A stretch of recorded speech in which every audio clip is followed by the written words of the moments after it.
오늘 이사야 8장 말씀은 하나님의 심판을 예고하고 있습니다. 1절 말씀을 보시면은 주님은 이사야에게 큰 서판 위에다가 마헤살라 하스바스라 쓰라고 명하시는데 그 뜻은 급히 노력하여 서둘러 강탈하라 라는 뜻을 가지고 있습니다. 이스라엘이 다른 민족을 그렇게 만들 것이다 라는 것이 아니라 오히려 그들이 그러한 일들을 당하게 될 것이다 라고 주님은 예고하신 것이었습니다. 3절에서 주님은 이사야의 둘째 아들의 이름을 마헬살라 하스바스라고 짓게 하시는데 주 하나님께서 반드시 그 일을 이루시겠다는 것입니다. 이처럼 하나님께서는 언제나 자신이 행할 그 일들에 대해서 급진적으로 하지 않으시고요, 미리 자신의 종을 통해서 예고하십니다. 그것이 심판의 메시지가 될 수도 있고 회복의 메시지가 될 수도 있겠지만 무엇이 되었든 예고하신다는 것에 담겨있는 그 주님의 마음을 우리가 깨닫게 됩니다.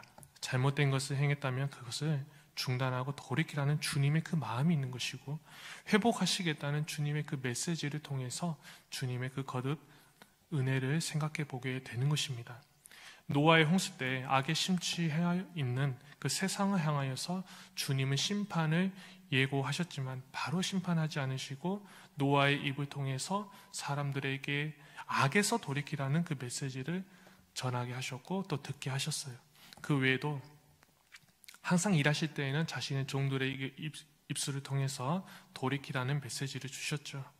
하나님은 잘못된 것에 대해서는 분명히 심판하시지만은 그 심판을 즐겨하시고 좋아하셔서가 아니라 악을 행하고 잘못된 것을 행한 자들의 다시 돌아오라는 그 주님의 메시지가 선행되어 있다는 것, 악을 행했다 할지라도 여전히 사랑하시기 때문에 여전히 그러한 자들의 돌이켜서 돌아오기를 바라는 그 주님의 마음이 있다는 것을 알게 되는 것입니다. 하지만 오늘 본문에서는 주님은 그 일을 행하시겠다고 말씀하세요. 그들의 악이 도를 넘었기 때문에 심판하시겠다는 것이지만은 그럼에도 주님이 그들을 포기해버리고 내버려버렸다는 것은 아닙니다. 여전히 주님은 사랑하시기 때문에 징계를 내리시겠다고 말씀하세요. 성경도 말씀하죠. 주께서 그 사랑하시는 자를 징계하시고 그가 받아들이시는 아들마다 채찍질 하심이라 하였으니 너희가 참으면 징계를 받기 위함이라. 하나님이 아들과 같이 너희를 대우하시나니 어찌 아버지가 징계하지 않는 아들이 있으리요. 징계는 다 받는 것이거든 너희에게 없으면 사생자요 친아들이 아니니라. 그들은 잠시 자기의 유익대로 우리를 징계하였거니와 오직 하나님은 우리의 유익을 위하여 그의 거룩하심에 참여하게 하시느니라. 사랑하시기 때문에 아픔의 순간을 통해서도 심판을 행하시죠. 그 아픔은 그런데 그 아픔을 끝나는 것이 아니라 우리에게 유익으로 돌아오게 됩니다. 계속해서 4절을 보시면은 주님의 심판이 확정된 두 나라가 나옵니다. 이는 이 아이가 내 아빠, 내 엄마라 부를 줄 알기 전에 다메섹의 제물과 사마리아의 노략물이 아수르 왕 앞에 옮겨질 것임이라 하시니라. 7절에 나와 있듯이 아수르 왕에 의해서 아람의 다메섹 그리고 이 북이스라엘의 사마리아, 이 두 나라의 재물이 빼앗기게 될 것이다. 두 나라의 악이 창궐해서 아수르의 침략으로 인하여서 망하게 될 것이라고 말씀하시는데 그 말씀은 실제로 이루어지죠. 먼저 아람이 망하게 되고 그 다음에 북이스라엘이 연이어 또 망하게 됩니다.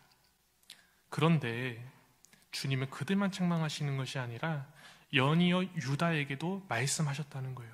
7절에서 8절을 보면은 나 주가 저 세차게 넘쳐 흐르는 유프라테스 강물 곧 아시리아 왕과 그의 모든 위력을 이 백성 위에 뒤덮이게 하겠다.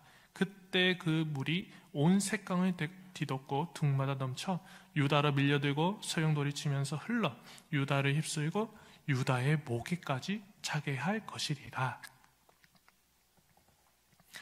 당시 유다는 두 부류로 나누어져 있었습니다. 친아수르 정책을 펼치는 자들과 반아수르 정책을 펼치는 자들이었어요. 반아수르 정책을 펼치는 자들은 친애국적인 성향을 가지고 있었습니다. 그들은 르신과 베가를 의지하는 그런 성향을 가지고 있었고 그 아람과 북이스라엘처럼 아수르의 맞서는 그런 정책을 가지고 주장을 했죠. 그런데 여기서 중요한 것, 우리가 기억해야 할 것은 무엇입니까? 어떤 부류, 어떤 정책을 했던지 간에 그들 모두에게는 공통된 죄악이 있었다는 것이죠.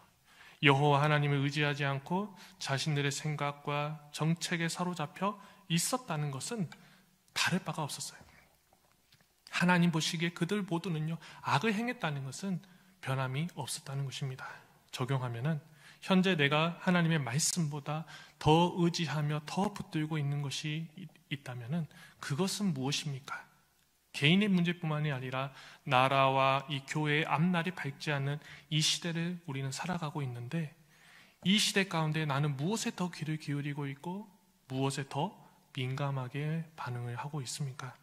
주변 나라들의 이 국제 정세를 비롯해서요, 특히 이 정파에 우리가 기대하는 것이 필요 없다는 말은 아니지만은 그러한 것들보다 우리가 더 믿고 더 의지해야 하는 건 하나님의 말씀, 주님의 그 음성이 아닌지에 대해서 우리는 잘 돌아보아야 합니다. 인류의 역사를 다스리시며 운영을 하시는 분은요, 어떤 사람도 아니고 어떤 나라도 아니고 오직 하나님께서 다스리신다는 것, 모든 일의 진행과 결과까지도 다른 그 무언가가 아니라 하나님의 손길에 의하여 그것들이 달려있다는 사실을 우리는 잊어서는 안 되겠습니다. 계속해서 유다 역시 하나님께 죄를 지었기 때문에 하나님의 심판을 피해 갈 수는 없었습니다. 하지만 주님은 그럼에도 유다에게 은혜를 베푸셨다는 거예요. 죽음 직전까지 내몰리는 그런 상황, 그런 고난이 있을지라도 주님은 유다의 목숨을 연장하시겠다는 것입니다. 8절에서 목에까지 미치리라 라는 표현은 유다의 숨통이 끊기지 않을 정도, 그 선에서 아수르의 공격이 멈출 것이다 라는 거예요. 실제로 히스기야 왕이 이 유다를 다스리고 있을 때 아수르의 사네립 왕이 침공을 합니다. 그런데 그 전력이 엄청나게 차이가 많이 나서 그저 절망할 수밖에 없는 그런 상황이었어요. 하지만 주님은 유다를 불쌍히 여기셔서 은혜를 베푸셨다는 거예요. 멸망 직전에서 구원을 얻게 하신다는 겁니다. 하셨다는 것이죠. 이를 통해 우리는 주님의 그 우리를 향한 임마누엘의 은혜를 깨닫게 돼요. 그 은혜는 당연한 것이 아니라요, 주님의 전적인 은혜였다는 거예요. 제가 학생 때 버스를 타고 다녔는데요, 뭐 하다 보면은 막차까지 갑니다. 그래서 집이 멀기 때문에 이 버스를 놓치면은 좀 곤란한 그런 상황이었는데, 버스가 정류장을 출발하고 바로 앞에 신호등이 있었어요. 그 신호등에서 이제 걸려서 그 멈춰 있습니다. 신호를 건너와서 그 버스를 타려고 해도 이미 정류장을 출발해버리면요, 버스 기사님들이 문을 안 열어줘요. 근데 한 번씩은 좀 불쌍히 여기셔가지고 문을 열어주실 때가 있습니다. 은혜입니다. 이런 작은 상황 속에 일어나는 것도요, 감사고 은혜예요. 그런데 주님은 죄를 지은 유다, 돌이킬 수 없는 그 유다에게 ERP 할 수 없는 은혜를 베푸셨다는 거예요. 임마누엘의 은혜는 우리에게 늘 존재합니다. 하지만 우리는 그것을 너무나 쉽게 받아들이고 당연하게 생각하고 또 너무 당연하게 누리기만 하고 있지는 않는가. 더불어 주님의 은혜에 우리는 어떻게 반응하며 나아가야 하는 것이 옳은 것인지에 대해 유다에게 베푸신 그 은혜를 통해 우리는 생각해 보게 됩니다. 마지막으로 19절에서 22절을 보면은 이스라엘은 하나님께 묻지 않고요, 가나안의 영향을 받아서 죽은 자의 그 영에 의탁하여 점을 쳤어요. 즉 가증한 일을 행한다는 것인데 그것으로 인하여 받을 몫은 무엇입니까? 고난과 환난이 찾아오게 될 거라는 거예요. 그런데 아이러니한 건 그런 상황까지 갔음에도 불구하고 그들은 자신들의 그 악함을 돌이키기는커녕 여전히 그 악함을 유지하고 있고 심지어는 더 심해졌다는 거예요. 굶주릴 때 분노하며 자기의 왕과 자기의 하나님을 저주하고 있고 환난과 흑암과 고통이 이들의 배교에서 기인했음에도 불구하고 그들은 하나님께서 도와주지 않으신다고 불평하고 원망하고 또 심지어는 하나님을 저주하는 그런 모습을 보인다는 거예요. 하나님과의 관계를 돌아보게 됩니다. 자신이 한 행동, 그동안 자신이 쌓아왔던 것은 생각하지 아니하고 다른 것에 원인을 두고 불평하는 모습, 원인은 나에게 있음에도 불구하고 나 자신의 모습을 돌아보지 못하는 모습입니다. 사람이 미련함으로 자기 길을 굳게 하고 마음으로 여호와를 원망하느니라. 불평, 불만, 원망과 또 심지어는 하나님을 저주하는 단계로 나아가는 것이 아니라 혹시 그 안에 하나님과의 단절로 인한 하나님의 뜻하심이 나에게 있지는 않는지 돌아봄의 과정이 필요하겠습니다. 어떠한 이유로 기인했는지 우리는 모든 것을 다 알 수는 없지만은 고통과 흑암과 무서운 그런 절망과 짙은 흑암 속에서 빠져나오는 길은 나의 마음을 굳게 하고 또 하나님을 원망하는 것에 있는 것이 아니라 나의 마음을 부드럽게 하고 나에게 주신 그 메시지를 통하여서 귀를 기울이고 그것을 수용하는 것에 있다는 것을 우리는 기억해야겠습니다. 사랑하는 성도 여러분, 오늘 본문에서 하나님께서는 자신과의 관계가 단절되어서 악을 행하는 자들에 대해서 심판을 예고하셨어요. 하지만 동시에 특별한 은혜도 베푸셨습니다. 하지만 그 안에서 우리가 발견하면서 또 굳히기를 원하는 건 하나님께서는 우리가 잘못되기를 바라는 분이 아니라 우리가 잘 되기를 원하고 우리가 옳은 길을 가기로 또 사는 길로 가기를 원하시고 그럼에도 사랑하기에 징계를 내리신다는 것입니다. 나의 삶의 모든 순간에 분별함과 돌이킴으로 주님을 향한 원망과 불평이 아니라 주님의 변치 않는 그 사랑과 은혜를 발견하게 되는 우리 모두의 삶이 되시기를 주님의 이름으로 축복합니다. 기도하겠습니다. 하나님 아버지, 우리의 삶의 모든 순간에서 하나님을 향해 바로 서기를, 하나님과의 관계가 친밀하여지기를 원합니다.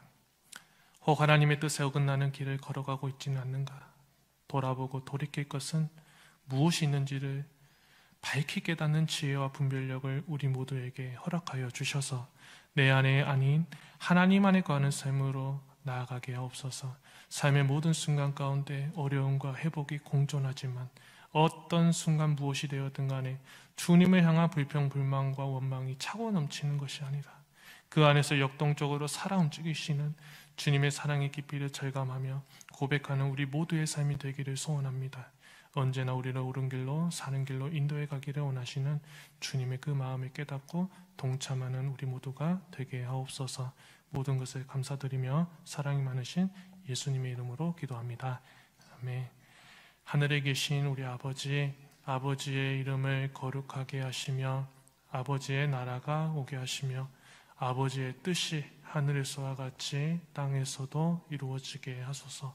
오늘 우리에게 일용할 양식을 주시고 우리 죄를 용서하여 주시고 우리를 시험에 빠지지 않게 하시고 악에서 구하소서. 나라와 권능과 영광이 영원히 아버지의 것입니다. 아멘. 이 시간 우리 함께 기도하겠습니다. 악을 멀리함으로 하나님과의 관계가 친밀해지게 하소서. 내 삶에 일어나는 모든 일들 가운데 주님을 인정하고 또 돌이키며 오히려 감사하는 우리 모두가 되게 하소서. 우리 성도님들의 삶이 늘 평안하게 하시고 또 아픈 한우들 가운데 하나님의 놀라우신 치료하심의 역사가 있게 하소서. 특별히 6월 3일은 대선이 있습니다. 하나님을 경외하는 올바른 위정자들이 잘 세워지게 하시고 공평과 상식이 이루어지는 우리나라가 되게 해달라고 주님의 이름 한번 부르며 기도하겠습니다. 주님